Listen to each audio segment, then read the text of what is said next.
So savings can be a good thing, but in the long run, if you have productive investments, and that's a big question, but in the short run, the savings come out of consumption.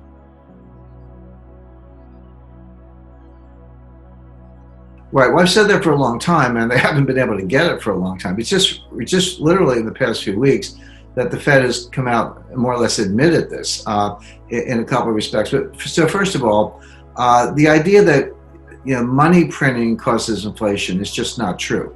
Now, everyone believes it's true. The monetarists, the Milton Friedman followers, the Austrian economists, even the neo-Keynesians say, yeah, if you print a lot of money, you get inflation. It's not true. And just for empirical evidence, I don't just say things like this without backing them up. Between 2008 and 2015, when they ended, 2014 when they ended QE3 at the time, the Fed expanded its balance sheet by almost $3 trillion. And we never had inflation. We never had serious inflation. You get 1.5%, but we never had serious inflation. The whole time the Fed had a target. This is 11 years if you want to go all the way to the end of the expansion in 2019. Technically February 2020, 11 years, and the Fed never hit their target of 2%. A couple months, yeah, but not on a sustained basis, and certainly nothing above that. So I like to say it's a sad day when the Fed wants inflation and can't get it, and they do want it. So now they've come up with a new monetary policy. They've sort of, as I say, given up on the money printing thing. They say, we're just going to let the economy run hot. We're not going to worry about, money supply as much. We're just going to, basically let unemployment drop, hopefully, and let inflation go. And if it goes above 2%, we're going to let it stay there for a while. So the below 2% and the above 2% kind of average out to 2%. That's new. Here's the problem. You can say it. You can take a vote and make that your policy. It doesn't mean you can make it happen. They failed for 12 years or 11 years. Why do we think they're going to succeed now? The greatest danger in the macroeconomy today is deflation because of declining labor force participation, declining productivity, and most of all, velocity. Velocity is the turnover of money. It doesn't matter what the money supply is. If it's not turning over, if there's not lending and spending, if people aren't chasing the goods, then you're not going to get the inflation. And so, but velocity, as I just described it, is a psychological phenomenon. How do you feel? Do you feel prosperous? Do you feel confident? Do you want to go out and buy dinners on me or drinks on me or whatever, buy a new car set? Or do you feel cautious? Do you feel concerned? You saw your neighbor lose her job. You're worried about losing your job, etc. So you save more. Well, the evidence is people are saving more. We're in a liquidity trap. Saving was sort of kind of working its way up from 5% to 8%.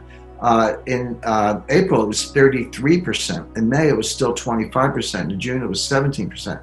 So savings can be a good thing, but in the long run, if you have productive investments, and that's a big question, but in the short run, the savings come out of consumption. If I make money, I'm either going to save it or spend it. Well, if I save more, I'm spending less. So all the signs are point to deflation. The Fed can say they want inflation, and they can print all the money they want. Doesn't mean they're going to get it.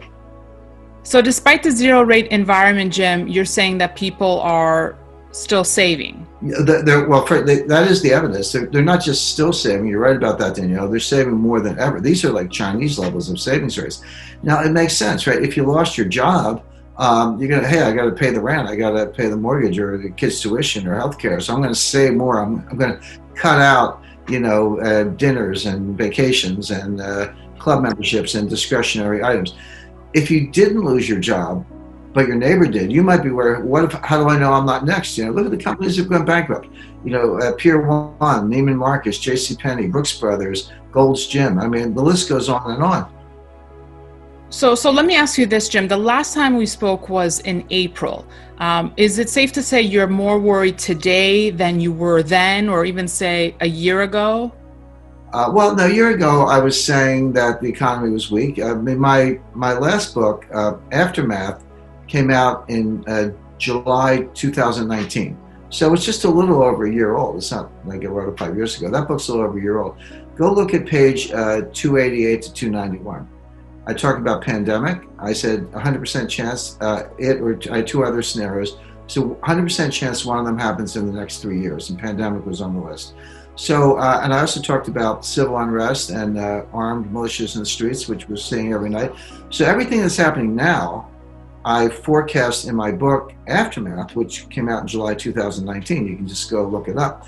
So my new book, The New Great Depression, is going to take the story forward and tell you what's going to happen in the next couple of years. But the deflation story is not new, Danielle. It's been persistent, and it's getting worse. The Fed does. I could tell you how to cause inflation in 15 minutes, but unfortunately, the Fed kind of forgot how to do it.